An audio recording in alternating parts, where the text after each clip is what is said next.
আর আল্লাহ বলেন তুই আমার গোলামি করবি, সূর্য তোর গোলামি করবে, চন্দ্র বান্দা তোর গোলামি করবে, জমিন বান্দা তোর গোলামি করবে, যা কিছু দেখস বান্দা তোর জন্য বানাইছি সব তোর গোলামি করবে, তুই শুধু আমি আল্লাহর গোলামি করবি। কিন্তু মানুষ এত বড় পোল্ট্রি বাজ, মানুষের যে পোল্ট্রি বাজ কেউ নাই, মানুষের থেকে অকৃতজ্ঞ আর কেউ নাই। মানুষ এত কৃতজ্ঞ, একটা প্রাণীর মধ্যে যে কৃতজ্ঞতা আছে মানুষের মধ্যে নাই। একটা কুকুর হলো সবচেয়ে নিকৃষ্ট প্রাণী, কিন্তু কুকুরটারে 2 দিন খাবার দেন, আপনি 2 দিন খাবার দেন, আপনার পিছু ছাড়বে না। 1 মাস পরেও যদি আপনি কুকুরটার কাছে আসেন, কুকুর আপনারে দেখলেই বুঝতে পারবে আপনি তারা খাওয়াইছেন। কিন্তু মানুষরে মানুষ খাওয়াইতে খাওয়াইতে পেট ভরায়া দেয়, মানুষরে এত কিছু করার পরও মানুষ সেটা মনে রাখে না। বলুন তো, আমাদের চলা ফেরা উঠা বসা দেখে বোঝা যায় আমরা যাবো কোনো দিকে? আমরা ওই পৃথিবীতে যাইতে রাজি না, কেউ যেতে রাজি না, এবং আমরা কেউ যাইতে রাজিও না, কিন্তু আমরা যাইতেছি। বলুন, আমরা যাইতেছি। কিভাবে যাইতেছি? আমি আপনাদের এই গ্রামের একজন আমার গাড়ির মধ্যে মনে করেন ঠাইনা জোর কইরা তুলছি, তোলার পরে ড্রাইভাররে কইলাম হেরে লইয়া আমার গাড়ির ভার্সল, গাড়ির ড্রাইভারও ছাইরা দিছে। মানে আপনারা এলাকার লোক গাড়ির গ্লাস খুললে চিল্লাইতে যে আমি যাব না যাব না যাব না। বলুন তো দেখি, হে কি কয়? যাব না। যাইতেছে নি? হে যায় না গাড়ি যায়? গাড়ি যায়, কিন্তু এ কি কয়? যাব না, কিন্তু গাড়ি যাইতেছে। ঠিক তেমনি ভাবে আমরা দুনিয়াতে আইসা বলি যাব না যাব না যাব না, কিন্তু প্রতি সেকেন্ডে আমাদের হায়াতের গাড়ি যাইতেছে। এখানে যে বৈশা রয়েছেন, হায়াতের গাড়ি চলতেছে, প্রতি সেকেন্ডে চলতেছে। শ্বাসতলে বসে রয়েছেন, গাড়ি চলতেছে। সিনেমা হলে বসে রয়েছেন, গাড়ি চলতেছে। কাবার সামনে বসে রয়েছেন, গাড়ি চলতেছে। যেখানেই যান, জেনার মধ্যে থাকেন, গাড়ি চলতেছে। তাহাজ্জুদে থাকেন, গাড়ি চলতেছে। সব জায়গায় আপনার হায়াতের গাড়ি চলতেছে। কিন্তু আপনি বলেন যাবেন না, আপনি যাবেন না মুখ দিয়ে বলেন, কিন্তু আপনার গাড়ি তো চলতেছে। বিষয়টা আমাদের খুব ভালো করে বোঝা দরকার। এই দুনিয়াত কেউ চিরস্থায়ী নয়। আমার আগে কেউ থাকতে পারছে? এই জন্য কবি বলেন, আমার আগে এই বাড়িতে বাস করেছে অনেক জন, তারাও গেছে আমিও যাব, রইব না আর বেশিক্ষণ। তারাও গেছে আমিও যাব, রইব না আর বেশিক্ষণ, থাকবো না। আর আল্লাহ বলেন, তোমরা কি মনে করছো আমি তোমরা অনর্থক বানাইছি? তোমরা কি মনে করো আমি অনর্থক বানাইছি? 7 আসমান 7 জমিন, সূর্য চন্দ্র গ্রহ নক্ষত্র পাহাড় পর্বত সাগর নদী নালা খাল বিল কীট পতঙ্গ, যা দেখো না সব বানাইছি হুকুম দিয়া, হুকুম দিয়া। বলছি হয়ে গেছে। আর তোরে বান্দা আমি হুকুম দিয়া বানাইছি না, আমি সময় লাগায়া বানাইছি। তুই কি মনে করছিস অনর্থক বানাইছি? আল্লাহ কোরআনে বলেন, আফাহাসিবতুম আন্নামা খালাকনাকুম আবাসান ওয়া আন্নাকুম ইলাইনা লা তুরজাউন। রব্বে কারীম বলেন, অনর্থক অকারণে নিষ্প্রয়োজনে আমি বানাই নাই। আল্লাহ কথা কিন্তু ক্লিয়ার করছে, অনর্থক বানাইছেন। এরপর আপনি যদি প্রশ্ন করেন তাহলে আল্লাহ কেন বানাইছেন, আল্লাহ জবাব দিতেছে, ওয়ামা খালাকাতুল জিন্না ওয়াল ইনসা ইল্লা লিয়াবুদুন। আল্লাহ বলেন, মানব দানব 2 জাতি বানাইছি ইবাদতের জন্য। বলুন কিসের জন্য? ইবাদতের জন্য বানাইছি। প্রথম আল্লাহ বলতেছে অনর্থক বানাই নাই, আবার শব্দ দিয়া বলেন কখনো না অনর্থক বানাইছি না, ভাইব না তোমাদেরকে বেহুদা বানাইছি। আল্লাহ বলেন ইবাদতের জন্য বানাইছি। প্রশ্ন যদি করেন ইবাদত না করলে আপনি কি করবেন, আল্লাহ হয়তো কি করুন শুন, ওয়ালাকাদ যারানা লিজাহান্নামা কাসীরাম মিনাল জিন্নি ওয়াল ইনস। আল্লাহ বলেন, মানব দানব 2 জাতির আমি, বহু মানুষ বহু জিনকে আমি আগুন দিয়া জ্বালাবো পোড়াবো।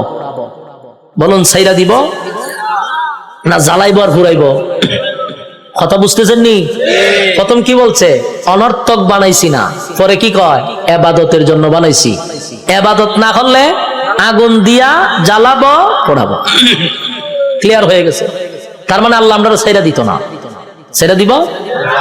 আল্লাহ বলেন সমগ্র সৃষ্টি জগতের মধ্যে মানুষ তোর শ্রেষ্ঠত্ব দিছি, সমগ্র সৃষ্টি জগতের মধ্যে আমি তোর সম্মান আর মর্যাদা বেশি দিছি, সমগ্র সৃষ্টি জগতের মধ্যে তোর সৌন্দর্য বেশি দিছি, তোর মহব্বত বেশি করছি, নিয়ামত তোরে বেশি দিছি। এরপরও যদি নাফরমানি করস পরিণাম ভালো হবে।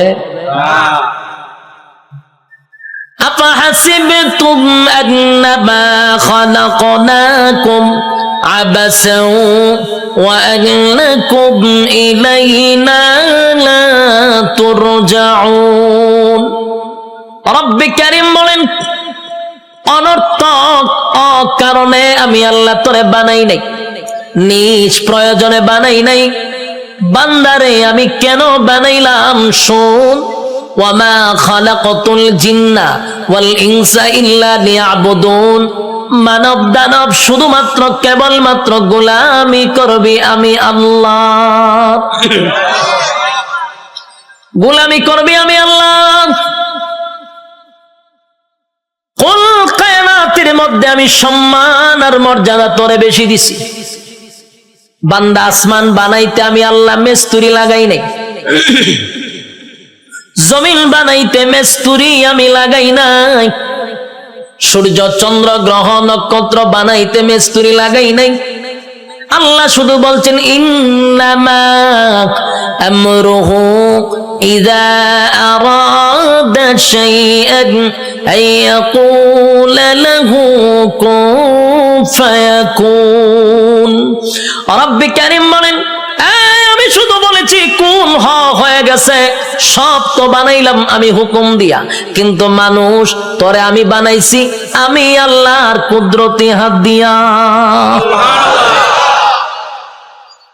কুদরতি হাত দিয়া তোরে বানাইছি। তাহলে কত মহব্বত করে বানাইছে। এরপরে রব্বে কারীম বলেন কুদরতি হাত দিয়া বানাইয়া শেষ নয় গো। আল্লাহ বলেন গোটা সৃষ্টি জগতের মধ্যে আমি তোর থেকে সুন্দর কাউরে বানাই নাই। আসেনি এলাকার সুবহানাল্লাহ? তা আপনারা কোন সময় সুবহানাল্লাহটা কন? আমার কবির নেই। আপনারা এলাকার ঠাডা বললে সুবহানাল্লাহ কন, তো কোন সময় কন আমার কইয়েন? আমি তো জানি না। সমগ্র সৃষ্টি জগতের মধ্যে সুন্দর কারে বানাইছে? আমরা অনেক সময় কই সুন্দর মানুষ দেখলে লোকটা ফেরেশতার মতো সুন্দর, কই না? কিন্তু আল্লাহ কয় ফেরেশতা সুন্দর আমি কোরআনের কোথাও বলি নাই। কইনি আমরা ফরির মতো সুন্দর, কইনি? মাইয়া যদি সুন্দর কয়টা ফরির মতো, হ্যাঁ ফরিদে সুন্দর কোরআনে কইছিনি? তুই কে রে কস? কয় ফেরেশতার মতো সুন্দর, ফেরেশতা সুন্দর আল্লাহ কোরআনে কইছিনি?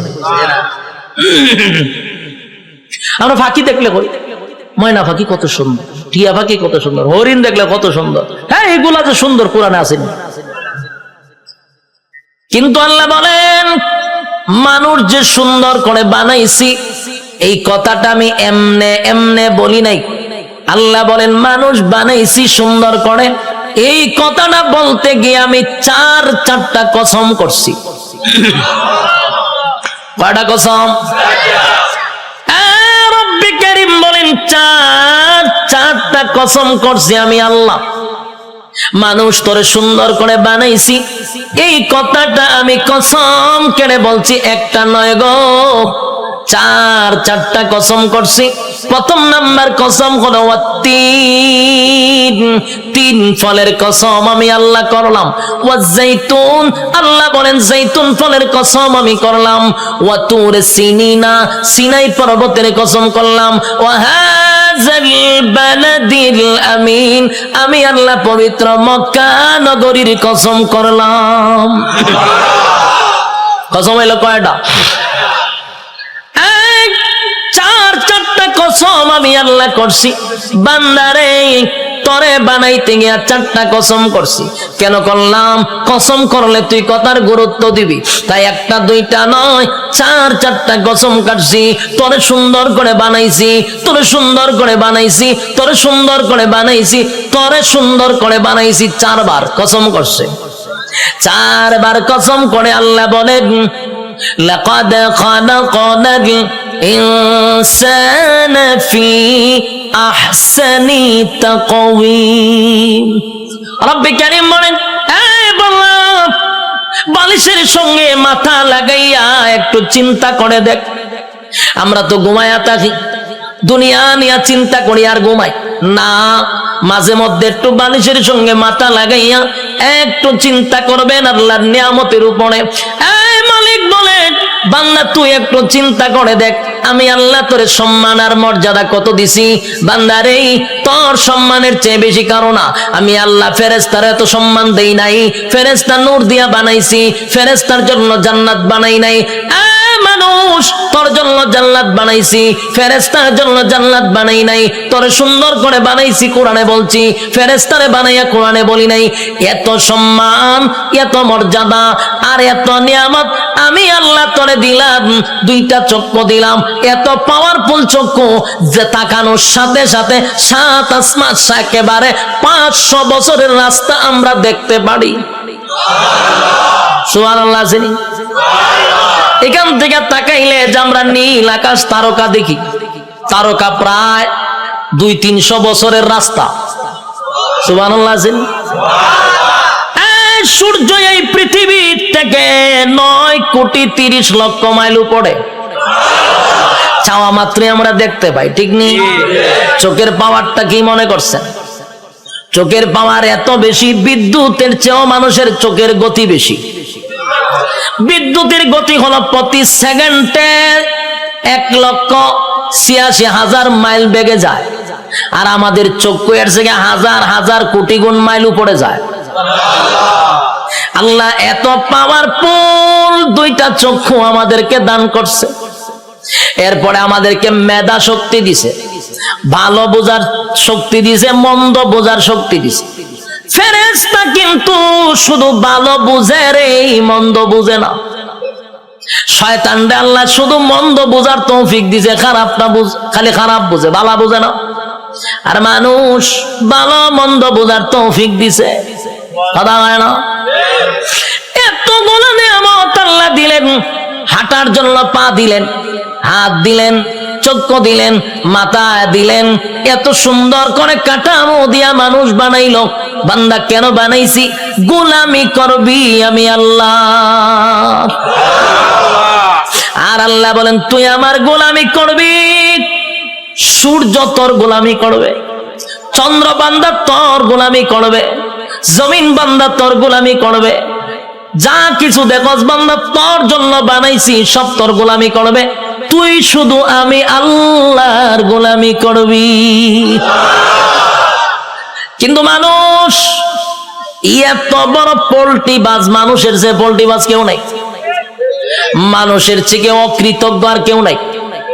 মানুষ এত কৃতজ্ঞ, একটা প্রাণীর মধ্যে যে কৃতজ্ঞতা আছে মানুষের মধ্যে নাই। একটা কুকুর হলো সবচেয়ে নিকৃষ্ট প্রাণী, কিন্তু কুকুরটারে 2 দিন খাবার দেন, আপনি 2 দিন খাবার দেন, আপনার পিছু ছাড়বে না। 1 মাস পরেও যদি আপনি কুকুরটার কাছে আসেন, কুকুর আপনারে দেখলেই বুঝতে পারবে আপনি তারা খাওয়াইছেন। কিন্তু মানুষরে মানুষ খাওয়াইতে খাওয়াইতে পেট ভরাইয়া দেয়। মানুষরে এত কিছু করার পরও মানুষ সেটা মনে রাখে না, মানুষ কৃতজ্ঞতা প্রকাশ করে না। আল্লাহ বলেন, বান্দা শুন, একটা মাছ যেইভাবে পানির নিচে ডুবন্ত থাকে, আমি আল্লাহ কিন্তু মানুষগুলারে এইভাবে পানির নিচে ডুবায় আর যেইভাবে মাছ রাখি, তোদেরকে নিয়ামত দিয়া ডুবায় রাখছি। নিয়ামতের মধ্যে আমরা ডুবন্ত, মাছ যেইভাবে পানির নিচে ডুবন্ত, বান্দারে আমি তোরে নিয়ামত দিয়ে এইভাবে ডুবায় রাখছি। বান্দা শুন, এতগুলা নিয়ামত আমি আল্লাহ তোরে দিলাম, কোন নিয়ামতের অস্বীকার করবি? পারবে না। ফাবিআই আলা ربكما تكذبان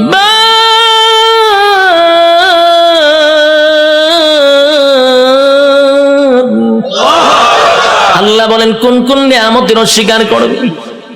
আমি আল্লাহ তোরে কি দেই নাই বল? সব দেওয়ার পরে বদনা আমার খাইলি, আমি আল্লাহর নিয়ামত খাইলি, সব আমি আল্লাহ তোরে দিলাম। এরপর 24টা ঘন্টার ভিতরে বান্দা 1টা ঘন্টা আমি আল্লাহর ইবাদত করস না। যুবক ভাই, কথাগুলি কি দিলের কান লাগায় শুনতেছেন? দিলের কান লাগাইয়া কথাগুলি শুনেন। 24টা ঘন্টা আল্লাহ সময় দিছে। কত ঘন্টা? রাইতে দিনে 24 ঘন্টা। দিলের মধ্যে একটু প্রশ্ন করেন তো দেখি, 24টা ঘন্টার ভিতরে আল্লাহ তো দিল আমরা 24 ঘন্টা। যুবক, নিজেরে নিজে প্রশ্ন করো, 24টা ঘন্টার ভিতরে আমার মালিক রে তুমি কয় ঘন্টা দিছ? একজনের কথা হয় না, 1 ঘন্টাও মালিক রে দেয় না। আল্লাহ কয় তুই ভাবছ আমি তোরে ছাইরা দিব?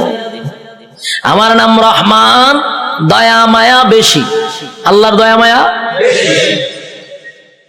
আমরা খালি ওয়াজ শুনছি আল্লাহর দয়া মায়া বেশি। রহমান নামের গুণ হলো আল্লাহর দয়া মায়া বেশি। আল্লাহ যত বড়, আল্লাহর মায়া দয়া তত বড়। শুধু ওয়াজটা শুনছি, কিন্তু এরপরের ওয়াজ শুনছেন। আল্লাহ বলেন আমি যত বড়, আমার আযাব আর গজব কিন্তু বান্দা অত বড়। আমি সবাইরে ছাড় দেই, কিন্তু ছাইরা দেই না। ফেরাউনরে আমি ছাড় দিছি, ফেরাউন্নারে আমি ক্ষমতা দিছি। ক্ষমতা দেওয়ার পরে নিজেরে নিজে খোদা দাবি করছে। ফেরাউন খোদা দাবি করছে, আল্লাহ তার এরপর ছাড় দিছে। কিন্তু যখন বেয়াদবি করছে পয়গম্বরের সঙ্গে, আল্লাহ কয় আর তোরে ছাড় দেওয়া যায় না। ফানিতে সুবাইয়া সুবাইয়া ফেরাউন্নারে মারছে, ছাইরা দিছিনি? নমরুদ নিজেরে খোদা দাবি করছে, আল্লাহ ছাড় দিছে। নমরুদ একবার তীর মারছে আকাশের দিকে, কেড়ে মারছে কাল্লা মাইরালাম। আল্লাহ কয় ফেরেশতা রে, তীরের মধ্যে একটু রক্ত লাগায়া দে। রক্ত লাগায়া দিছে। রক্ত যখন তীর যখন ফিরে আসছে, তীরের মধ্যে ছায়া কয় আল্লাহ মাইরা লাইছি। নাউজুবিল্লাহ। এর সাথী সঙ্গীরা ডিজে গানের আয়োজন কর, কে রে নাচু, কে রে আল্লাহ মাইরা লাইছি। নাউজুবিল্লাহ। আল্লাহ এরপরে ছাড় দিছে। কিন্তু যখন ইব্রাহিম খলিলুল্লাহর সঙ্গে বেয়াদবি করলো, আল্লাহ কয় এখন ধরা দরকার। হে আমার লগে যুদ্ধ করব, তীর মারে। আমি আল্লাহ তোর সঙ্গে যুদ্ধ করতে তীরের প্রয়োজন নাই রে। মশার মধ্যে একটা প্রতিবন্ধী মশা, বালা কোনো মশা নেই। কিতাব লেখছে বালা কোনো মশা না, একবারে প্রতিবন্ধী ভাও একটা নাই। আল্লাহ কয় কইরে আসত নি? ফাঁসি। তোর ভাও আসেনি? আল্লাহ আমার ভাও নাই। তো যা নমরুদের না খাতে গিয়া ঢুক। ল্যাংরা মশা না খেতে গিয়া ঢুকছে। ঢুকিয়া একেবারে ডাইরেক্ট মগজও চলে গেছে। মগজ বইয়া আর পরে ইনসুলিন দেয়, সুই ঢুকায় আর সুই বাইর করে। যে সুই ঢুকায় যে মগজ, একটা লাফে 3 হাত উঠছে নমরুদ্দা। পার্লামেন্টে বইয়া রয়েছিল, মশায় যখন খামড় দিছে পার্লামেন্টের নাচ শুরু করছে ডিজে গানের মতো, উরুম দুরুম নাচে। সে আরো বিভিন্ন মন্ত্রীরা বসা, দেশের বিভিন্ন জায়গার থেকে অনেক রাষ্ট্রপতিরা আইছে। আইয়া যখন দেহে দেশের বাদশাহ এইভাবে ডিজে করে পার্লামেন্টে বসে, এটা কি পাগল নেই? ও পাগল তো আসিন না। হঠাৎ করে নাচে কা, ও নাচতে নাচতে মশাও তো কম খারাপ না, কারণ টেং টুং যেদিন না থাকে এরা মারাত্মক খারাপ থাকে। এই মশা কিন্তু মারাত্মক খারাপ, হেদের সুই ডুয়া যে বাইর করে না। আর এইদিকে নমরুদ্দা ডিজে গানের মতো নাচতেছে, কোনোভাবেই ব্যথা কমে না। নাচে মানে ঘটনা কিটা, যা পায় তা দিয়া মাথার তা পায়, কোনোভাবেই ব্যথা কমতেছে না। হঠাৎ আসেন জুতা একটা গাছ, এটা জুতাটা মারছে মাথার বাড়ি। সেই জুতাটা বাতাত বাড়ি মারছে।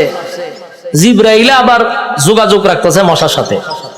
মশারে ফোন দিয়া কইছে তাড়াতাড়ি ছাইরা দে, ইনসুলিন টাইনা তুল। যখন হের সুই টান্দা তুলছে, ব্যথা ছাড়ছে। এখন নমরুদে জুতার পাইছে, সব বনাস কি একটা জিনিস। বারে দিলাম মাথার ব্যথা দিল সাইরা। জুতার মধ্যে কোন ওষুধ আছে না? আসলে কি জুতার কোন ওষুধ আছে? এটা আল্লাহ বেজ্জতি করার একটা সিস্টেম। জুতাটা বাড়িছে, ব্যথা কমে গেছে, তার মানে জুতা আল্লাহ ব্যথা কমাইতেছে। এখন এই জুতা রেখে দিছে দাঁড়ে। রাইকা টেনশনে পড়ে আছে, কি ব্যথা উঠলো, জুতাটা বাড়ি দিলে ছেড়ে দিল। আবার কথা বলতেছে বিভিন্ন দেশের মন্ত্রী এমপির সঙ্গে, আবার মশায় সুই একটা ঢুকাই দিছে, ঠাস করে জুতাটা বাড়ি মারছে, ছেড়ে দিছে। আল্লাহ মশারে হলো করে, এটা তোর ডিউটি, কাজ চালায়া যা। হতেন পরে পরে ঢুকাইবি, জুতাটা বাড়ি দিলে ছেড়ে দিবি। মশায় হতেন পরে ঢুকায়, জুতাটা বাড়ি দেওয়ার পাইকিলা, আবার ঢুকায়, জুতাটা বাড়ি দেবে কিলা। এই হইল জুতার বাড়ি শুরু। তখন নমরুদ একা একা জুতাটা কত বাইরিত, হাতে ব্যথা দিয়ে লায়। তাই একজন লোক রাখছে, ধরে মাসে এত টাকা বেতন দিমু, এদিকে চাকরি কি দেখো জুতা দেখালে ভিটা নি, তাও খারে দেশের বাসারে। তো এইরকম যদি আমারে নিত, আমি তো বললাম টেকা টোকা লাগতো না, আমি খালি জুতাটা ভিটা মাহনে, আমার টেকা তেমন লাগতো না। বাস্তব নেই। দেশের একজন বাদশাহ যদি হয় আমার জুতাটা ফিডাইবা, আমার কি বেতন লাগবো না?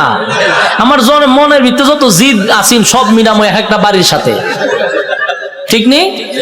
জুতা দেখ একটা বাড়ি দিমার ঘুমায় নেয়, এটা অত সালের একটা জুতার বাড়ি। দ্বিতীয় বাড়ি দেখো, এটা অত সালের একটা বাড়ি। এক সালে এক যন্ত্রণা বুক করছে, আর তোর জুতাটা বাইরিতেছি টেহারা হম নেই। এই লোকও হয় যে আমি বাসার জুতাটা বাইরামো, আমার টাকার দরকার নাই, আপনি আমার চাকরিটা দেন।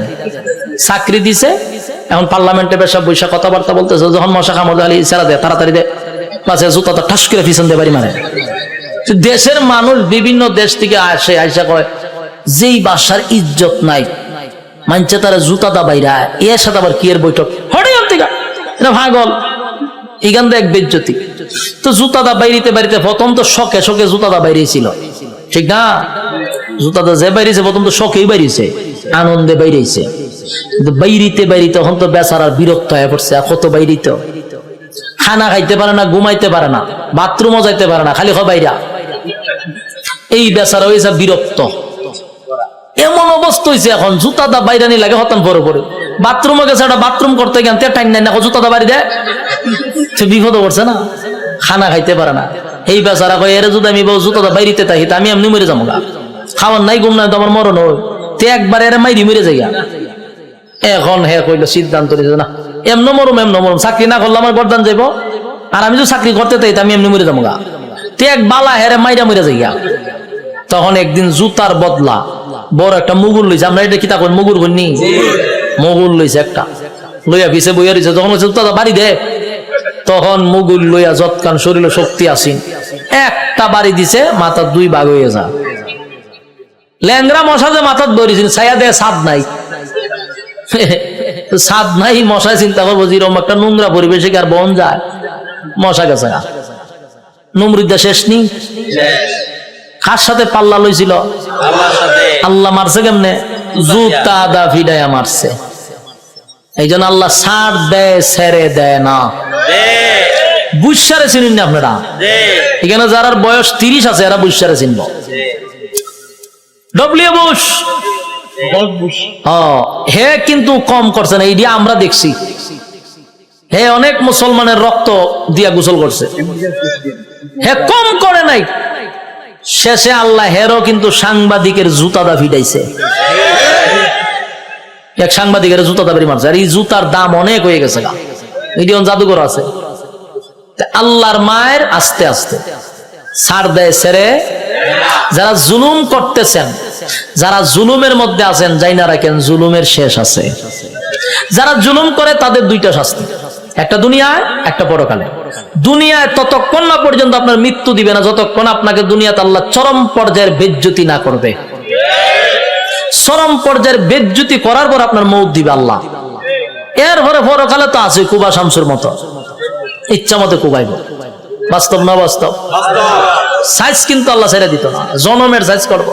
এজন্য যারা জুলুম করেন স্পষ্ট শুনে রাখেন, প্রথম নাম্বার কথা হলো ততক্ষণ না মরবেন না যতক্ষণ আপনার আল্লাহ দুনিয়াতে চরম পর্যায়ের বেজ্জতি না করবে, অপমান করবে। এরপরে মৃত্যু দিবে, আর পরকালে তো আছে ওয়াং সাং সুচি, কি তাই ইজ্জতে আসেনি, তাইরে জনমের দেওয়া দিতাছে। এখন বন্দি করে রাখছে, পারমার মুসলমানের রক্ত খাইছিল না, তাই রক্ত চুষা খাইতেছে। আরো বেজ্জতি হইব, আরো দেখবেন সামনে, অপেক্ষায় থাকেন। বাকিটা দেখার বয়স আপনারা রয়েছে, আল্লাহ দেখাইব। আল্লাহ বলেন ছাড় দেই কিন্তু ছেড়ে দেই না। আমি যখন ছাড় দেই বুঝিস না আমি তোরে ছাইরা দিছি। ধরব যেদিন আমি আল্লাহ ধরব, জনমের ধরা ধরব, পৃথিবীর কেউ তোরে রক্ষা করতে পারবে না। আমি আল্লাহর নিয়ামত খাইয়া আমি আল্লাহর নাফরমানি করস, ছাইরা দিব না, কিন্তু জনমের ধরা ধরব। যুবক ভাই, আমি আপনাদের উদ্দেশ্যে বলতে চাই, আল্লাহর দেওয়া নিয়ামত খাইয়া, নিয়ামত খাওয়ার পরে যে আল্লাহর নাফরমানি করতেছি, রাইতে দিনে 24 ঘন্টা পাইয়াও 1টা ঘন্টা আল্লাহর দেই না। ইমাম সাহেব যদি বলে আসেন না একটু নামাজে যায়, উত্তর দেয় হুজুর নামাজের সময় নাই। যদি কয় আসেন না মাহফিলে যাই, আমার সময় নাই। বেচারা খুব ব্যস্ত, সময় নাই, সময় নাই, সময় নাই, যে কোনো বিষয় লোক আমার সময় নাই। প্রশ্ন হলো তোমার সময় নাই, সময় নাই, কিন্তু যেই লোকটা বলছে নামাজের জন্য সময় নাই, ওয়াজ মাহফিলের জন্য সময় নাই, এই লোকটারই দেখবেন ব্যবসার জন্য সময় আছে, চাকরির জন্য সময় আছে, বন্ধুদের আড্ডায় সময় আছে, বিশ্বকাপ খেলা 90 মিনিট দাঁড়ায়া দেখার সময় আছে, বিভিন্ন জায়গায় আড্ডায়, কফি আড্ডায় সময় আছে, সব জায়গায় বেচারার সময় আছে। সময় নাই শুধু আল্লাহর বেলা। আল্লাহ বলেন সময় তো আমি দিছিলাম, সময় কাটা দিছে। আল্লাহ বলেন সময়ের মালিক আমি তোরে সময় দিলাম রে, আমার দেওয়ার সময় পাইয়া আমারে দিলি না, মন গড়া সময় নষ্ট করলি। বান্দা আমি পাই পাই পাই পাই করে তোর কাছ থেকে হিসাব নিব, বান্দা হিসাব না দিয়া সামনে আগাইতে পারবি না। আপনারা কি তা মনে হয় আল্লাহ আমরা সেইটা দিব হিসাব না নিয়া? হিসাব নিব। আগেই বলছি অতগুলা নিয়ামত আল্লাহ আমরা দিছে, এমনে ছেড়ে দিত না, হিসাব না নিয়া। কথা কয় না? একটা এক্সাম্পল দিই, সহজে বুঝতে পারবেন। আপনারা মনে করেন চরপেশন সবচেয়ে ভালো হোটেল, সেখানে মনে করেন একজন লোক ঢুকছে খানা খাওয়ার জন্য, একজন লোক ঢুকছে, ঢুইকা যারে অর্ডার দেয় তার নাম কি? মেসিয়ার। মেসিয়ার হইলো ভাই খানা নিয়ে আয়, কি আছে তো দেখবেন মেসিয়ারের একটা অভ্যাস হইলো একটা নাই 50টা নাম কইব। গুড়া মাছ আছে, বড় মাছ আছে, উইল মাছ আছে, তারপরে আপনার গরু আছে, ছাগল আছে, কতটা হয় না? আমি অনেক সময় কিচ্ছু বুঝি না চাই তাই একটা না হয়, আমি ভাই হাফিজি বড় লাগতো না, তুই আস্তে আস্তে একটা একটা করে ওদিকে আমি খাইতাম নাম জায়গা এত নাম কয়, একটাও ইয়াদ থাকে না, লাস্ট হলে গুরুরা ইয়াদ আছে। তো এই লোক যখন এতগুলা নাম কইছে, চিন্তা করলো এতগুলা নাম কইছে কোনটা কম কয়, আচ্ছা সব লইয়া যা। মেসিয়ারে আনতেছে, টেবিল সাজাইছে, খাইতেছে, খানা দেখে মেসিয়ারে দে লক্ষণ বালা না। যে যিনি টেকা নে উনারে কি কয়? ম্যানেজার। মেসিয়ার তো ম্যানেজার। ম্যানেজারের কাছে গেছে, মেসিয়ারে গিয়ে কয় স্যার ওই যে লোকটা খাইতেছে দেখছেন নি? দেখছি তো। কাম না, আমার একটা অনুমতি দেন। কি অনুমতি? কয়ের ইচ্ছা মতো কিন্তু ফিটাইতাম। ম্যানেজারে জিগা কাস্টমারে খানা খাইতেছে, তুই ফিটাইতে কা? কয়ের লক্ষণ বালা না, যেই পরিমাণ খাইতেছে হিসাব দিতে পারতো না, তাই একটু ফিডামো। ম্যানেজারে কয় কাস্টমারের কাজ কি? খাওয়ান। তোর কাজ কিটা? দেওন। আমার কাজ কিটা? হিসাব ল। তেহের খাওয়ান এ খাইব, তোর দেওন তুই দে, তুই মারতে কা? মেসিয়ার কথা তো ঠিক, আমার তো দেওয়ান, আমি দিতে তাই। মেসিয়ারে দেয়, এ খায়। ম্যানেজারে কয় এ খাওয়া শেষ হইলে বলে আমার খাম। আমার কাজ কি? হিসাব নেওয়া। হিসাব না নিয়া, হিসাব না দিয়া বাড়ি তারবো, বাড়ি তারবো নি? যা পারে খাইতে থাক, তুই বাধা দিস না। ঠিক তেমনি ভাবে আল্লাহ বলেন দুনিয়াতে মানুষ যেই পরিমাণ কাম, কু কাম, দিনের কাম, রাত্রের কাম, সব কাম আমরা করি না? আমরার সাথে কিন্তু ফেরেশতা থাকে, 24 ঘন্টা ফেরেশতা থাকে। আমরার কাম কু কাম দেখে ফেরেশতারাও আল্লাহর কাছে কয় আল্লাহ একটু অনুমতি দেন। কিতা কয়? এর একটা আসার মাইরা জাগাত মুতায়া লাই। আল্লাহ জিজ্ঞাসা ঘটনা কিতা? বলে যেই পরিমাণ করতা যে হিসাব দিতে পারতো না। আল্লাহও বলে তোর কাজ, এর কাজ আকাম কুকাম করন দেখুন, লিখতে রাখুন, আর এর কাম যত আকাম কুকাম করতে পারে, তোর কাজ কিন্তু ফিডন না। তোর কাজ দেখতে থাক, লিখতে থাক, যত কিছু আছে সবকিছুর হিসাব হইব আমার কাছে। বন্দা যা পারে করো, হিসাব না দিয়া সামনে আগাইবার কোনো সিস্টেম নাই। হাসরের মাঠে আল্লাহ হিসাব নিব পাই পাই কইরা, সাইরা দিবনি। রব্বে কারীম বলেন, প্রথম নাম্বার কথা হলো আফাহাসিবতুম আন্নামা খালাকনাকুম আবাসাও ওয়া আন্নাকুম ইলাইনা লা তুরজাউন। রব্বে কারীম বলেন, এই অনর্থক বানাই নাই, অকারণে বানাই নাই। দ্বিতীয় নম্বরে আল্লাহ বলেন, ওয়ামা খালাকতুল জিন্না ওয়াল ইনসা ইল্লা লিয়াবুদুন।